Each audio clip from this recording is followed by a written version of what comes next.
Let's be honest, modern medicine is broken. Patients are dismissed, doctors are exhausted, and mental health care is decades behind. So it's time to disrupt the status quo, to challenge a system that fragments care, dehumanizes patients, and burns out clinicians. I'm Dr. Georgine Nanos, and this is The Kind Revolution, a podcast about breaking old paradigms, rebuilding medicine with compassion and science, and reimagining what healthcare can be when we finally get it right. Because change is here, and it's starting with us. Welcome to the revolution.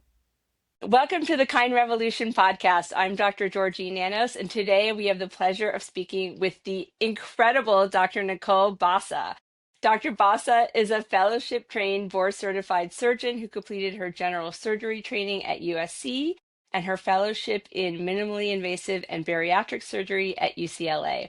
She has performed over 9,000 bariatric and general surgeries, pioneered robotic bariatric surgery in Central Texas, and now also leads B&A surgeons and B&A medical aesthetics in Austin, Texas, alongside her husband. She is passionate about helping people achieve lasting weight loss and overall wellness, and her expertise spans both surgical innovation and aesthetic medicine. And we are so excited to have you here today. Welcome. Thank you, Georgine. It's a pleasure to be here. Thanks for the invite. I'm excited. So, Dr. Basa, can you share a little bit about your journey, what inspired you to go into bariatric surgery and then later expand into aesthetics?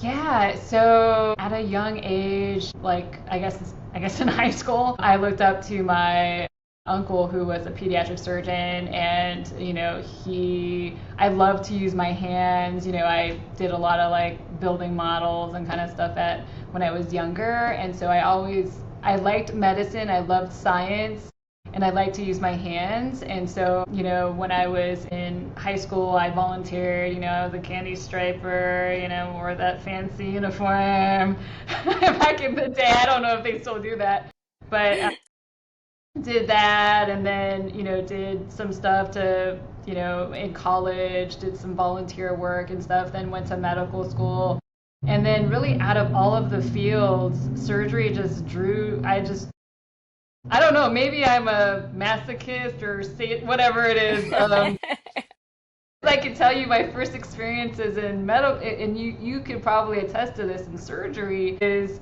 you're yelled at. That's right when you scrub in, you obviously contaminate something, and of course the circulating nurse yells at you, makes it a huge thing. Yeah. You're just trying to go in there incognito, get to the OR table, and of course you're berated by attendings. I don't know, but I love the fact that you could cure disease by operating on somebody and making them feel better, and you could do all these incredible intestinal rerouting, and the patient the next morning is eating some Jell-O and nothing ever happened. So all of that kind of drew me towards the field of surgery, and then to add on to that, to do minimally invasive surgery with small incisions and do complex operations where the patients are up and walking within a couple hours after anesthesia was pretty incredible to me. So that's kind of the evolution of how I got into laparoscopy and then into practice, doing a lot more robotic surgery and being able to do even more complicated operations. Yeah, so I know you're one of the first pioneers of robotic bariatric surgery in Central Texas. What has that been like? Yeah, I could tell you, as a laparoscopic surgeon, we think that we don't need anything. Just give us a straight stick and we can do wonders, with just straight laparoscopy. And so actually going into robotics in 2008, 2009, it was kind of I don't need that, I don't need the robot to do.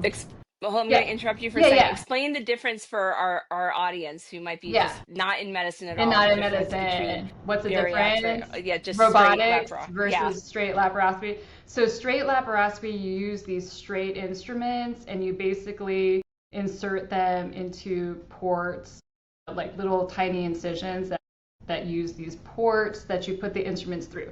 They're straight incisions, straight instruments. So you fill the abdomen, for example, with CO2 gas so you can inflate the abdomen and actually see. And then you put these straight instruments in there, and basically at the bedside, you're operating on the patient and there's no reticulation of the tips of the instruments.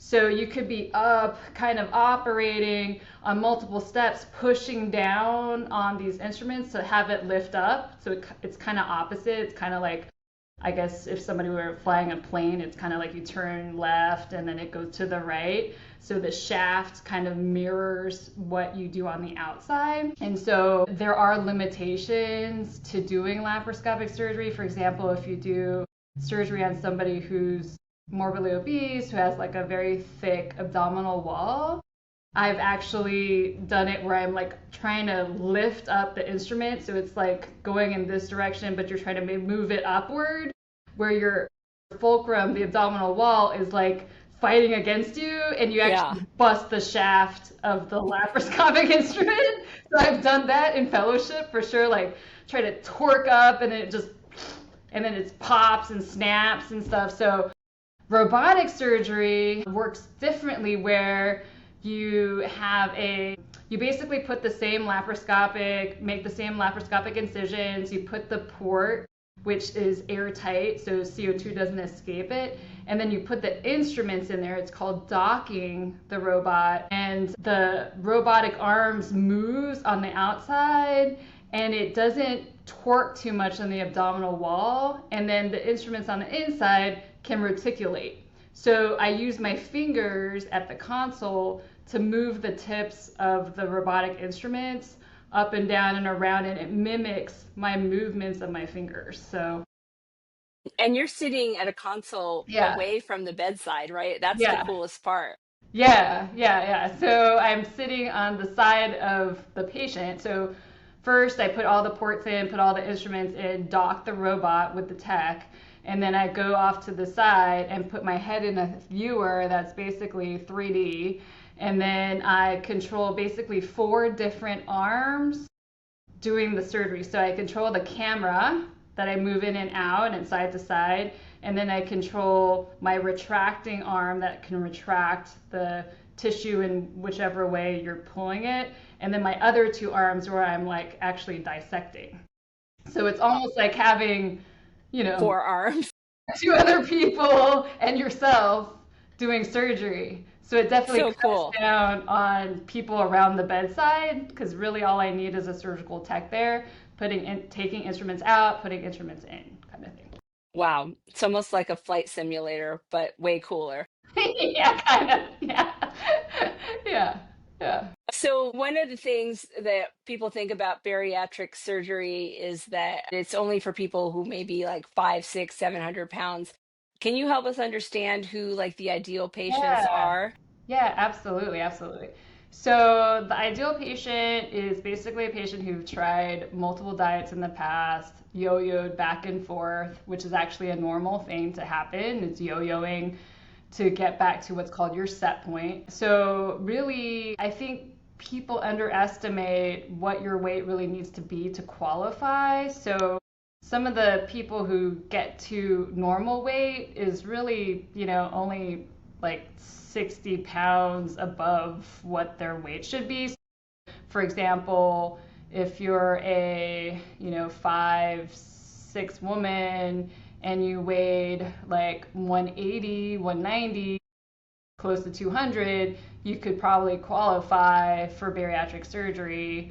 I think people think you need to be my 600-pound life kind of person to actually qualify, or have like you're gonna die before if you're like at the end stage of liver failure and then now I'll have surgery. That's not really the best time to do it. It's better to do it when you don't have long-term like diabetes, complications, all that kind of stuff. So right, because surgery is so much more risky in that state. What are some of the biggest transformations you've seen in patients' health and lives after doing this incredible surgery? Yeah. So I've seen patients who, like, actually I just saw this one patient. I did a sleeve gastrectomy on him about a year ago, and he was around 500, 550. and he literally lost over half of his weight. So he was Wow. like 200, 210, 250, something like about 210. And like, it's just incredible. It's incredible to see people going in front of the camera. So like we actually did a little video where he twirled and kind of danced, and like they would never have done that before when they were over 500 pounds. Like it's just incredible how the medical issues go away. You know, for example, diabetes, sleep apnea, hypertension, cardiac disease, diabetes, all those things go away as they lose the weight. And actually, to tell you the truth, like for diabetes resolution, doing a gastric bypass or a modified duodenal switch, I see their blood sugars normalize within days after surgery. So That's amazing. yeah, yeah, Why are you seeing that switch so quickly, even though the yeah, massive weight loss hasn't happened yet? yeah. So good question. It is the hormonal changes that occur in the body after you do a bypass, for example. You have an increase in that GLP-1. GLP-1, as we know, the skinny shot, all the rage, you know, tirzepatide, semaglutide, that is a GLP-1 agonist, so it improves insulin sensitivity, and that's why, you know, other than those weight loss, using for weight loss, it's used for diabetes. And so we see blood sugars get better. Like I remember I had a lady who I was operating on, who I did a gastric bypass on. She was on an insulin drip. Her blood sugars were that bad. So during surgery, she was on an insulin drip. And then Wow. the next morning she was getting like a sliding scale of insulin, only like a couple units, if anything, to keep her blood sugar. It was dramatic from one during the surgery to the next morning. That's incredible. It's That pretty is awesome. very dramatic. So, talking about GLP-1, so I think a lot of people don't realize that these are naturally occurring hormones that we have in Yeah, our bodies. And yeah, can you explain, and you started to get into it a little bit about how they work and why yeah, they become so popular? yeah. So these GLP-1 agonists, so it's not actually GLP-1, it's something that looks like your body's GLP-1. So it binds to all the receptors that your body's GLP-1 would normally bind to. For example, the pancreas, so it increases insulin secretion. It binds to receptors in your stomach, so it delays gastric emptying, so you feel fuller. It's a natural, GLP-1 in itself is a natural hormone in our bodies to tell us we're full. Like it's released at the end of a meal. It's actually released by the small intestine, and it signifies, hey, you're full, don't eat anymore. So the GLP-1 agonists, like semaglutide, tirzepatide, they bind to those receptors throughout the body, including the brain. So patients don't have an appetite, they don't feel like eating, and then that leads to weight loss. And how do you feel they are comparing to bariatric surgery now, which is Yeah, the big question? yeah. That's a good question. So, you know, we have both groups of patients. We actually do prescribe GLP-1s in our practice, and we offer them to our patients. So we do that for any medical weight loss patient. So the difference that we do in our practice is we have a registered dietitian, we have an exercise physiologist, so they see those providers as they're doing the injections, and we also do their body compositions. So the one thing that I've noticed in doing body compositions for post-bariatric surgical patients versus the GLP-1 patients is there's a dramatic loss, more muscle loss in patients on the medication compared to even bariatric surgery, which, there's different hypotheses that I have that's why that's happening. It could be either, they're really eating minimal calories. With the GLP-1s, the bariatric patients, they can get like their 80 grams of protein, 80 to 100 grams of protein. They're able to probably eat more, I would say, with less Do you side think the effects. bariatric patients are eating more than I the feel GLP like patients? I feel Really? I feel like that's why they preserve their muscle. There's something different that occurs in a bariatric surgical patient that allows them, because I'll give you an example.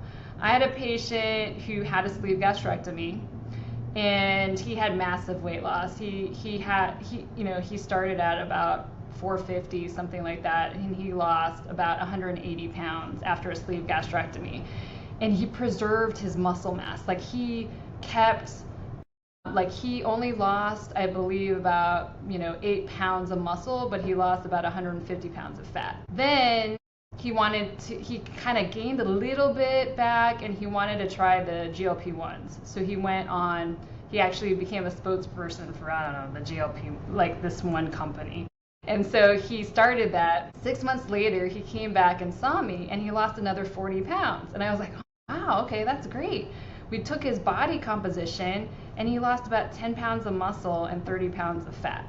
Like his ratio was not great. And he said, I knew I was going to lose muscle because I was not doing all the intense resistance training I was doing after bariatric surgery. And I thought to myself, okay, you're not doing those workouts. Why are you not doing that? Well, it could be that he wasn't eating enough. To fuel the workouts, you To think? fuel the workout, to build the muscle or maintain the muscle, because he's not hungry. And so he's barely putting any nutrition in to support that muscle. Yeah. So, how do you decide who do you think is the better candidate for one versus the other, and how do you kind Yeah. of decide Yeah. that? And then what about, the combination?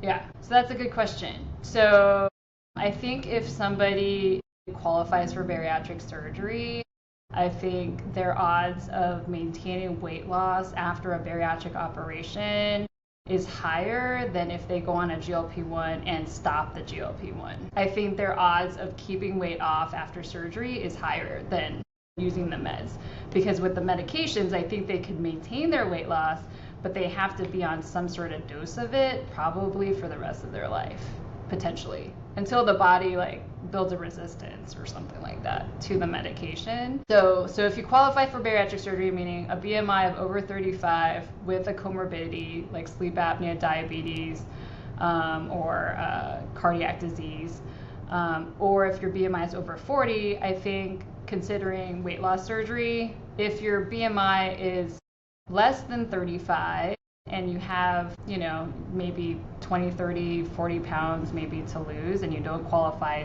for surgery, I think then probably trying a GLP-1. I've noticed that some patients, even when they have 30 or 40 pounds to lose and then they come off of the med, they start having food noise.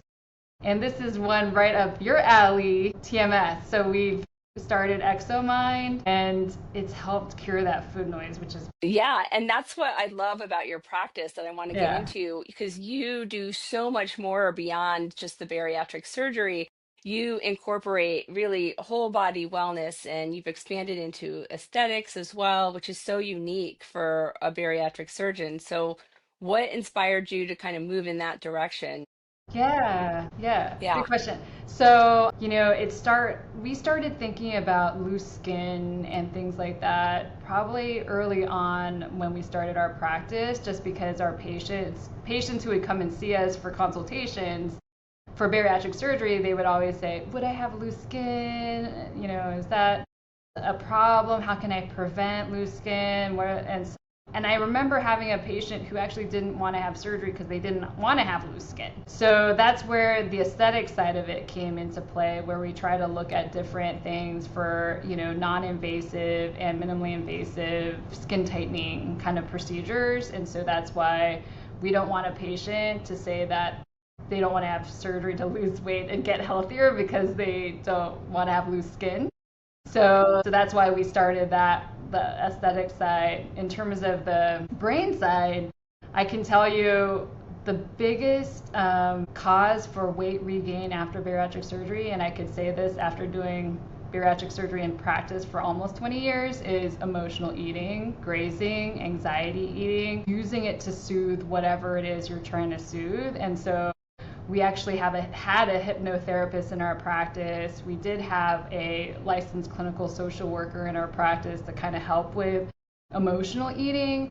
But now that we have this TMS device, I think that kind of even supplants probably kind of talk therapy, because you're eliciting connections in the brain that they normally would not be able to create, and they may not even be able to create with even counseling and talking. So it's really, really cool. Yeah, that's incredible to be able to combine all of that together. Can you give us some patient stories of patients who have kind of brought it all together and seen like Yeah, the full absolutely. Basa treatment? I don't know about that. Um, so I could tell you one that just was yesterday. Actually, it was a patient who was a post-sleeve gastrectomy. She had done pretty well. She lost about 60 pounds. She was almost at 9 months, and she came and saw me, and she was saying that she was starting to drink wine. She was starting to like be very kind. You could almost feel the anxiety in her voice because she was taking care of two kids, she was homeschooling them, she had like a lot of responsibilities, and she just loved drinking wine, you know. And I was like, oh my gosh, you're kind of undoing this whole operation. You should be losing more weight, but she was starting to gain. And so we did the TMS, the ExoMind on her. And I just saw her yesterday at her 1 month post 6 sessions of ExoMind. And she was like telling me that she didn't want wine anymore.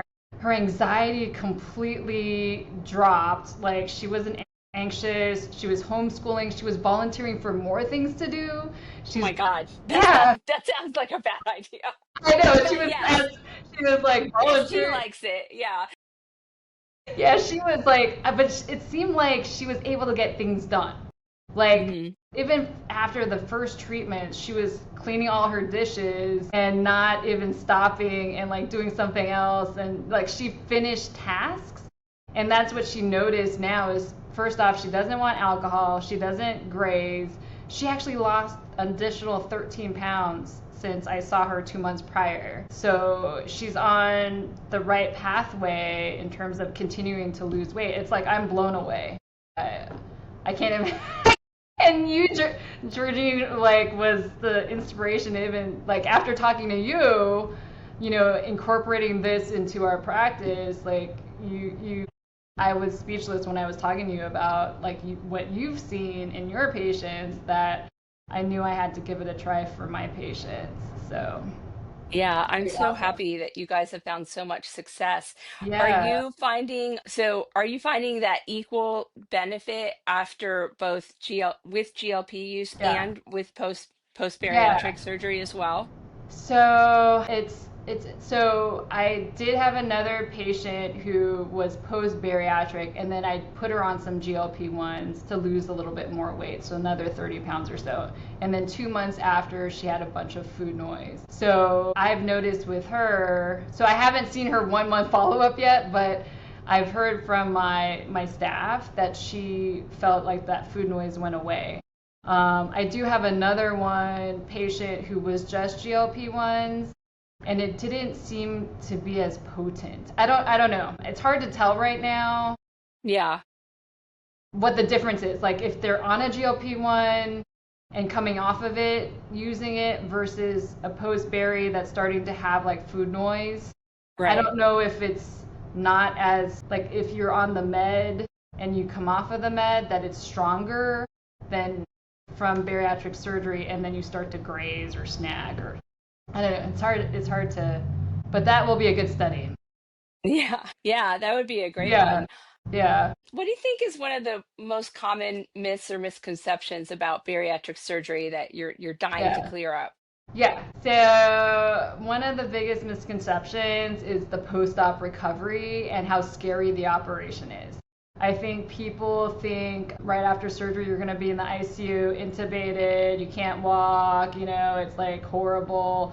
I mean, that was back in maybe 50 years ago when it was open bariatric surgery, but now that we do it robotically, I mean, patients, you could look at a patient like the next morning and it looks like they didn't have any surgery done. I mean, they're doing really well, tolerating a diet. Literally, I could send patients the same day home, and actually, a lot of surgeons do same day surgeries. I'm old fashioned in the fact that I like to see them the next morning and just make sure they're drinking well and vital signs are all good. But it's very streamlined. A lot of patients after surgery say, I don't know why I was so afraid to do this, and they wish that they had done it sooner. So I think we shouldn't categorize bariatric surgery as like, oh my gosh, it's too drastic. It's only if I'm about to die will I ever do something like that. I think people have to consider it, and also clinicians need to bring it up a little sooner. And even in patients who are like BMIs of 35, who've tried so hard and they just need that tool, I think that it should be considered as a therapeutic option, which I feel like maybe in our, like the primary care don't really think of it until they're like BMIs of 60 or something like that. Right. Yeah, I know. Yeah, And I think education. that's Yeah. definitely a common misconception. Where Yeah. do you see the field going in the next 5 to 10 years? Bariatric surgery? Well, I could tell you with the GLP-1s, bariatric surgeons are becoming general surgeons again, a lot of them. I would say there's been a drop of about 30% or more of bariatric surgeries throughout the country. And to tell you the truth, like less than 1% of all patients who qualify for bariatric surgery actually have surgery. So if we think that it was less than 1% before, now it's like less than 0.5% probably. So volumes have definitely gone down. I think, I don't know, I honestly don't know what the future of bariatric surgery is. I mean, I know now, like I see a lot of patients who've tried the GLP-1s come off of it and regained weight. So you're going to get a lot of patients, like pretty much every single weight loss patient that I've seen for bariatrics have already tried like Mounjaro or Zepbound, semaglutide, and either it's no longer covered by insurance and then they regain their weight, or they had side effects. So I think it's still going to be around, but I'm not. We're going to combine it with all these other treatments, and Yeah. you're the future of Yeah. bariatric surgery. Yeah. So, I mean, one of the most important things is lifestyle modification, and that's the hardest part, right? So, what to you is the one lifestyle change that's more important than the actual surgery, like, that you think Yeah. is critical? So definitely incorporating, eating well. You're not eating as much. Even with the GLP-1s, they're not eating as much. So if you're not eating as much, make sure what you eat counts. So having good nutrition, and then exercise, resistance training, making sure you preserve your muscle. I think we concentrate constantly on cardio, and then we don't necessarily burn as much fat as we could with muscle training and resistance training. So definitely lifestyle is so key. I mean, you can have a tool but not use the tool well, and then obviously you can sabotage yourself. So lifestyle changes, like making sure you eat enough protein. I tell patients 80 to 100 grams a day at least, drinking a lot of water, 64 ounces or more, and then getting good nutrition. Yeah, no, it's definitely Yeah. key. But as we know, often easier said than done. Yeah, right. Yeah, for sure. So let's see. I had a couple other questions for you. What since you're a mom and a doctor and a business owner, what are some habits that you've adopted to kind of keep yourself sane and stay on track and be, you know, Good question. We don't yeah, treat ourselves as well as we. Yeah. Well, some things that I try to do obviously is cook at home. Try to, cook up protein, vegetables and stuff, especially, for dinner. When I come to work, I try to do, good protein shakes and, good food. And I think he knows so much about nutrition that, yeah, because both myself and my husband talk about work, we talk about surgery, we talk about, nutrition. And so protein is core to what he eats, in addition to hopefully some greens, but, it's not always the easiest. yeah, exactly. But then in terms of exercise, it's hard to get that exercise in, especially at the end of the day after work and seeing patients. So I try to do at least 5 to 20 minutes in the morning and wake up a little bit earlier and do like resistance training workout. Like, I use the Peloton app. So I do some like 5 minute, if I could do like 10-minute abs at least or something, or a 20-minute sort of full body resistance training, then it's a good day. So I try to do that like every day if I can. That's awesome. And then tying in that emotional piece, what do you do for like your emotional wellness? Because we know that's just as important. Are you My getting on the emotional wellness? ExoMind? Are you Yes, I hopping on the did. I ExoMind? have done the ExoMind. Yes, I have done my 6 sessions. It's definitely helped my sleep at night for sure. And then it helps me organize my pantry yeah, to do things, actually have the willpower to get things done. And then I try to have periodic massages when I can.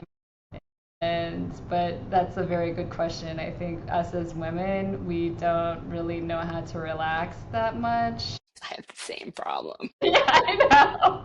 Because my husband always says like, put that away, stop doing that. Because I'm always thinking of the next thing to work on or whatever, you Yeah, know. I hear you So loud and clear. yeah, it's a challenge. It definitely is a challenge. Well, thank you so much, Nicole. Scrubs or sweatpants? What's more comfortable? Sweatpants. Okay. Everyone watches all these medical shows. They think scrubs are awesome, but I sweatpants always know. win. I I agree. yeah. What's the most underrated healthy food? We can come back to it. Okay, let's come back to that. I Let's go can't. let's go the opposite direction. Okay, What's okay. one guilty pleasure food you secretly love? Who, me? Yes, you. Chips. I love chips. Chips. What kind of I'm a chips? salty. I like the You're a kettle savory kind. girl. Yeah, I like the kettle chips that are Oh, really those are good. crunchy and salty. I don't know. Salt. I don't know. I could just like put some salt on my hand and like just lick it. What what's your go-to comfort meal after a long surgery day? I would say one that I buy or one that I make. Both. One that I buy would maybe be. Have you heard of like Torchy's Tacos or anything like that? Do you have that in No, California? we Oh, have a lot of tacos in San Diego, so I okay. love a good Yeah, taco. yeah. Yeah. So these are really good tacos with the salsa and everything. Perfect. Growing up in California myself, I like Mexican food, so I would say that. And then for home, probably some sort of, I don't know, if I cook something, some sort of like fried rice dish or something with some, like a stir fry or something. Nice. Yeah. Where's your favorite place to travel for food? Favorite place to Favorite foodie travel? destination? Yeah, so I got to go to Paris. Ooh, Uh, very nice. that was last year. That was incredible. The food was so good, and incredibly, I ate bread and croissants, and I feel like I didn't gain anything. I wasn't bloated, nothing. Like I I don't know, it's know. so amazing. I think, Yes. all of our processed food Oh my supply is like not gosh, helping us at all. not helping at all. Um, okay, last question. If you weren't a surgeon, what would you be doing? Well, if you asked me when I was a kid, goal would be to be like I wanted to be Orphan Annie. You know when the when that came out. I remember she was picked in like a grocery store, so I would, since I heard that, I would like try and dance in a grocery store down the hallway, down the Oh my aisles. God. But Oh my God, that's nobody's gonna pick awesome. a Filipino girl to be Orphan Annie. So But musical theater? yeah, maybe. Musical theory. But in reality, I probably do science. Yeah. I'd Okay, probably work for like a science company or something like that. Do research. nice. Yeah. Oh, I have one more question. Yes. Do you have a favorite medical drama show that you like? Drama show. Currently, really? See, I don't watch any I either. don't watch any of it. I I used to don't watch either. ER before, a Yeah, that long was time good. ago, Yep. No, but I don't watch any either. How about other yeah. shows that you like to binge watch? I just kind of look on Netflix and I kind of just scroll Whatever's around. trendy. Yeah, I just kind of pick one, and a lot of times they have pretty good movies sometimes or series. Oh, there's like, the ones that people love, like Bridgerton, Yeah, right? that's a good I've one. watched Yes. that. Or Emily in Paris. Oh, yes, that's Yeah, perfect. I That's a like good one. that. I really like Yeah, that. I love the awesome. scenes and stuff. I want to go Yeah, and back. the fashion is fun. Yeah, yeah. Well, thank you so much, Nicole. We have learned Yeah, so much today. I'm so grateful for the opportunity to talk to you and have you share your absolutely. knowledge with all of our audience. And we're excited Yeah, to connect. This is yeah. great. Awesome. Thank you so much, Georgine. This was a lot of fun. Thanks for joining the Kind Revolution. If this gave you something real, hope, perspective, or a fresh way to think about health, please share it, subscribe, and pass it on. Medicine won't change on its own, but together we can reimagine it and build something smarter, kinder, and create a system that truly heals. This is the Kind Revolution with Dr. Nanos, where science meets compassion and the future of medicine gets brighter one conversation at a time. Thanks for joining the revolution.